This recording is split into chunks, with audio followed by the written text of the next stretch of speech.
Então, nós, em conta anterior, nós estivemos trabalhando os benefícios ligados à relação, então os benefícios previdenciários e auxílios ligados à relação de trabalho. Falamos dos direitos expansivos ligados ao exercício da mulher, e demos todos o rol desses direitos, e bem como das proibições. Para começar a falar de salários, remunerações adicionais, nós vamos propor aí alguns encontros, separando em temas. Hoje, nós queremos abordar a questão geral do conceito de salário, falar um pouquinho do que traz ali a CLT a respeito de salário e essa ideia de salário. Salário, ele está ligado na própria definição e é um dos princípios essenciais para que nós tenhamos relação de trabalho. Só existe relação de trabalho porque há pagamento de salário. A gente pode pensar e retornar naquele conceito de que empregador é empresa individual, empresa coletiva, é profissional liberal, é instituição de beneficência, com fins lucrativos ou não, que, assumindo os riscos da atividade, admite, assalaria e dirige a prestação pessoal de serviço. Então, está ali, no princípio para ser empregador, termos do artigo 2º e parágrafo da CLT. E no artigo 3º, empregado é toda pessoa física que presta serviço de não eventual empregador mediante o recebimento de salário e também sobre a dependência deste, mediante pagamento de salário. Então, o salário compõe, né, aquele tripé de definição de relação de trabalho. Logo, faz muito importante, né, nós falarmos aqui um pouquinho sobre salário, posteriormente sobre adicionais ligados aí à relação de trabalho. O salário tem por algumas definições o estabelecimento de pisos mínimos e algumas definições pedagógicas. Antes, ou para tanto, eu trouxe aqui um recorte de alguns casos práticos ali que eu separei de decisões oriundas do Tribunal Superior do Trabalho e algumas dicas também. Então, para falar um pouquinho mais sobre salário dentro dessa relação. Começamos o giro pela 8ª turma. 2 empresas paulistas que deixaram de comparecer à audiência de instrução por não terem recebido a notificação pelo correio tiveram a revelia afastada. O empresário só ficou sabendo da audiência ao receber mensagem de WhatsApp enviada 10 minutos antes pelo empregado autor da ação.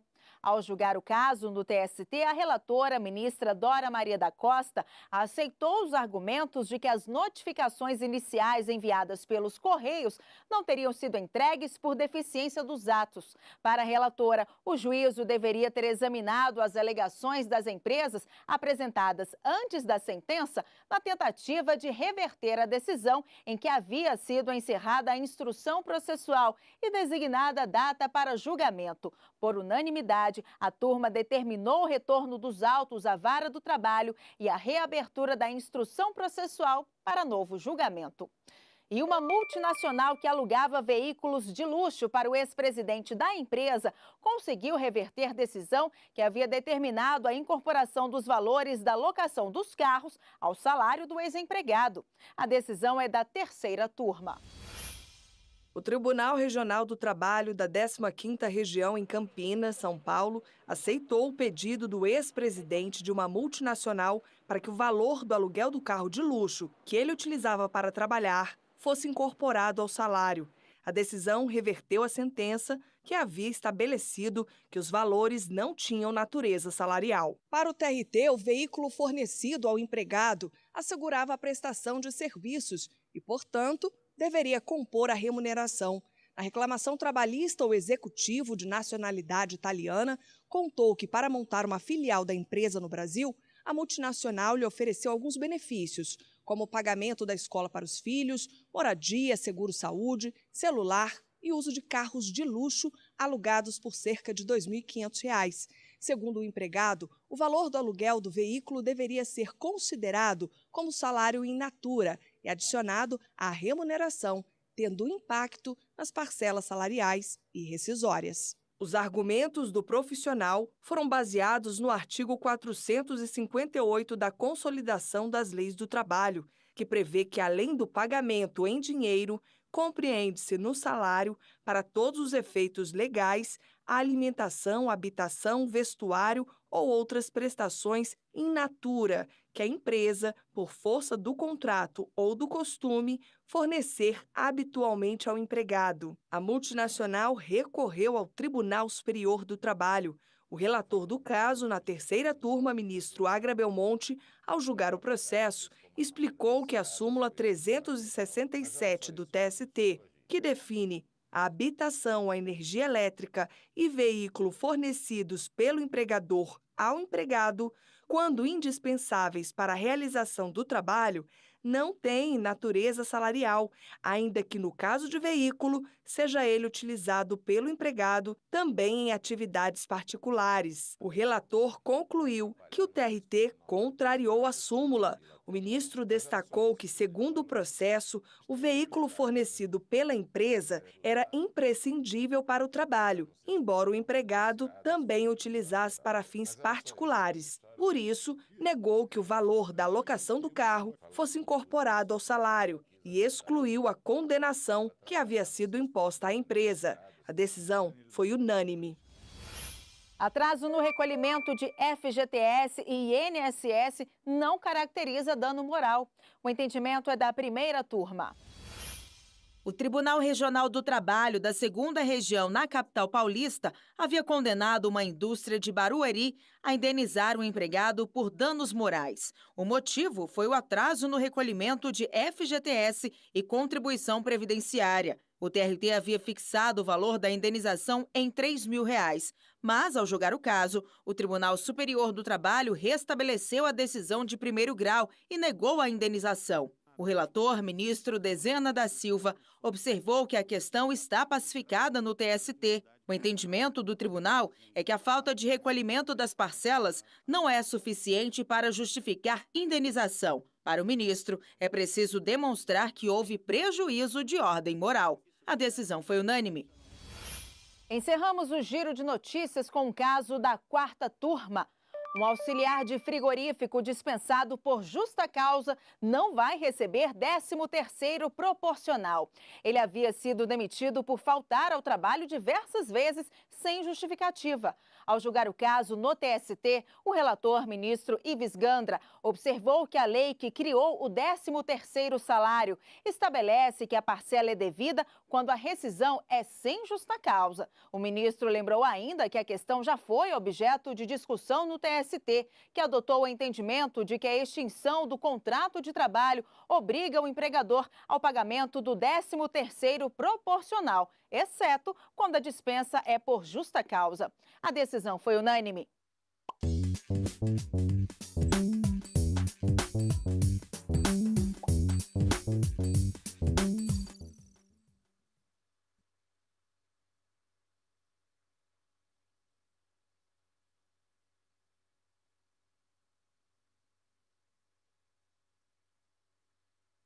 E chegou a hora de esclarecer dúvidas dos internautas. É o quadro Quero Post.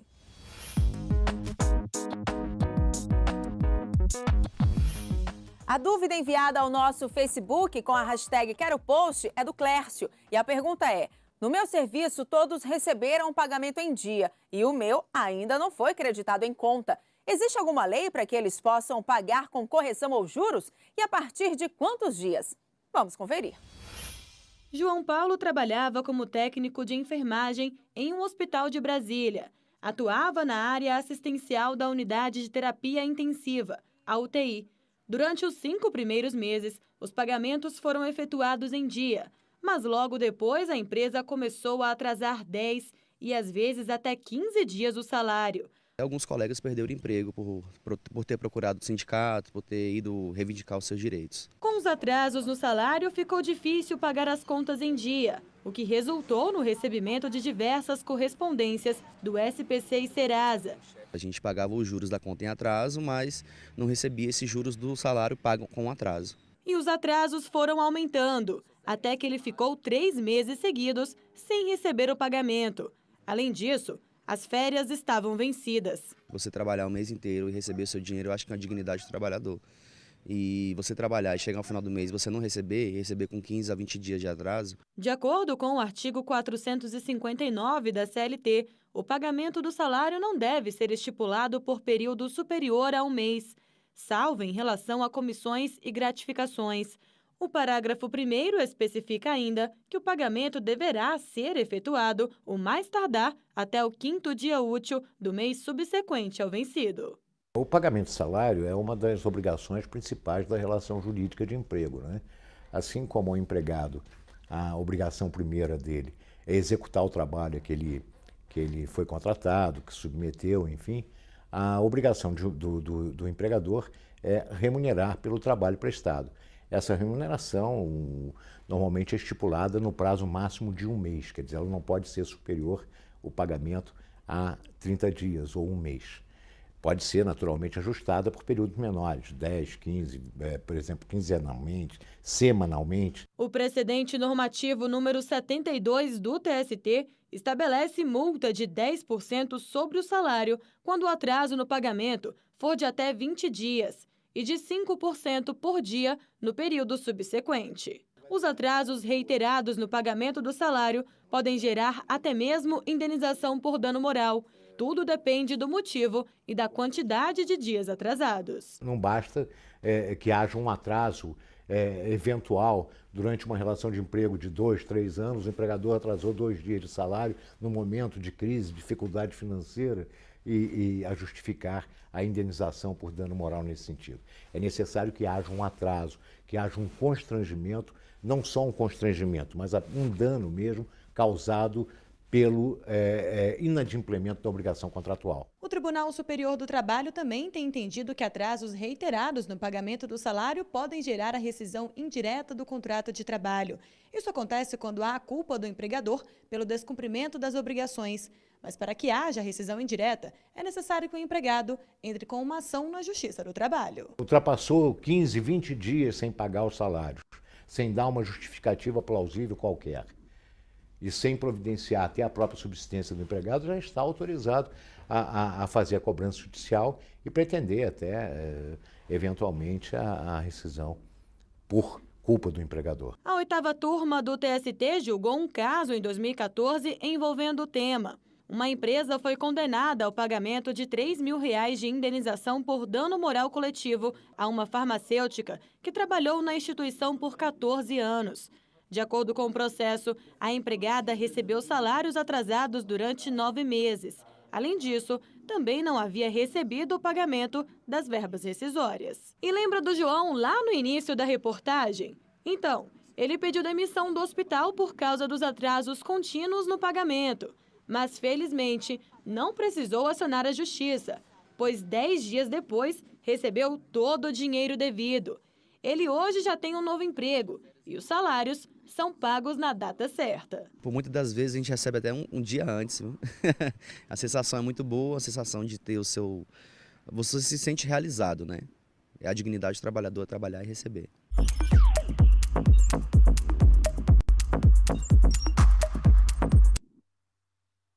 Muito bem, queridos alunos. Né? A nossa perspectiva aqui é a abordagem do salário. Né? Eu sei que na primeira matéria o foco é aquilo que não é considerado salário. Né? Na segunda matéria o foco é atraso do salário. Primeiro, então, nós temos os tipos de salário.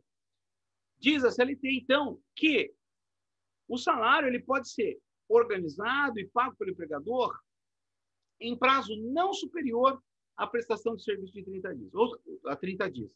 Qual seja, o empregado presta o serviço, nós estamos em janeiro de 2021, presta o serviço em janeiro de 2021, recebo no final de janeiro de 2021. No mais tardar, artigo 459, parágrafo 1º da CLT, no mais tardar até o 5º dia útil do mês subsequente. Então, no mais tarde, até o 5º dia útil do mês subsequente, ou seja, até o 5º dia útil de fevereiro. Não quer dizer que o salário tem que ser pago no 5º dia útil. É o mais tardar até o 5º dia útil. Não é? E nós vimos, no caso da multinacional, que pleiteava o empregado dispensado da multinacional que integrasse para recebimento de salário, né, o aluguel do carro de luxo. Né? E nós temos já que os equipamentos, carro, aluguel, né, e para a subsistência do empregado, não integram aquilo que chama de salário in natura, aquilo que a própria CLT, no artigo 458, vai denominar que integra para fins de cálculo aquilo que é pago ou dado ao empregado como salário in natura, para composição. Então, nós temos essa exceção já sacramentada no que diz respeito à legislação trabalhista e decisões de ordem trabalhista, que, nessas situações, não vão integrar aí a remuneração. E mais, o artigo 76 da CLT vai consagrar primeiro o que é salário mínimo, né? Aqui falando de valor, né? Pensando no valor, né? Como que vai receber um empregado o seu salário, né? Como que ele define isso. Vamos ver aqui o texto do artigo 76, né? De maneira pedagógica aqui, sobre salário, conceito, né? Artigo 76. Salário mínimo é a contraprestação mínima devida e paga diretamente pelo empregador a todo trabalhador, inclusive o trabalhador rural, sem distinção de sexo, o dia normal de serviço, capaz de satisfazer em determinada época e região do país as suas necessidades normais de alimentação, habitação, vestuário, higiene e transporte. Então, está aqui o valor mínimo, né? Chamado de salário mínimo. É a contraprestação mínima, é o mínimo legal. E aí, partindo desse princípio, nós vamos ter aquilo que se chama de salário normativo ou piso salarial, que é um salário acima do salário mínimo federal, ou muitas vezes essa regra é um pouquinho acima do salário mínimo federal, que é estipulado nas convenções coletivas de trabalho, nos acordos de categoria. Então, as categorias elas estabelecem lá um salário mínimo dentro da convenção coletiva de trabalho. É chamado, então, de salário normativo ou de piso salarial, porque nós temos o salário mínimo federal estabelecido por lei federal, né? Aí, todo início de ano, através de medida provisória. Né? E também temos os salários mínimos estaduais. Então, tem o salário mínimo estadual. São duas bases que o empregador pode tomar para pagamento de salário, né? Dentro das condições normais de trabalho. É a base mínima para estrutura de pagamento e cálculo. Nós vamos ter ainda, se tratando de profissionais liberais, aqueles que não têm sindicatos organizados de maneira obrigatória e que vão trabalhar como empregados, aquilo que se chama salário mínimo profissional, né? Que é aquilo que é estabelecido pelos organismos de classe, nos casos dos advogados, a OAB, os médicos CRM e etc. Ele estabelece lá, caso o advogado vá trabalhar como empregado, qual que é o salário mínimo aceitável para a categoria, está lá estabelecido, né? Que o empregador pode tomar como base para o pagamento. De fato, de certo, estabelecidas essas regras, o salário do empregado ainda pode ser acrescido de gratificações, prêmios e outras observações. Inclusive, a CLT pontua que, em relação a prêmios, gratificações, que é de maneira variável, pode ser pago além dos 30 dias. Não é? Então, pode pagar o salário ali, no prazo estabelecido pela lei. As gratificações podem ser um pouquinho adiante, não tem problema nenhum. Agora, esses pagamentos aí, eles são pagamentos discricionários, pagamentos variáveis. O salário do empregado também pode ter uma composição variável.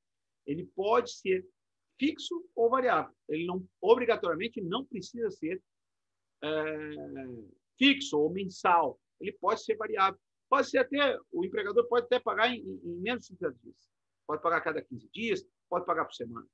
Ok? E pode ser variável. O valor pode depender de situações decorrentes aí de contrato de trabalho, que envolvam aí vendas, percentuais, etc. Então, esses são os tipos de salário. Né? Já falamos aqui, trouxemos até o caso prático do salário in natura. O salário, então, é aquilo que o empregado recebe como contraprestação ali do seu trabalho.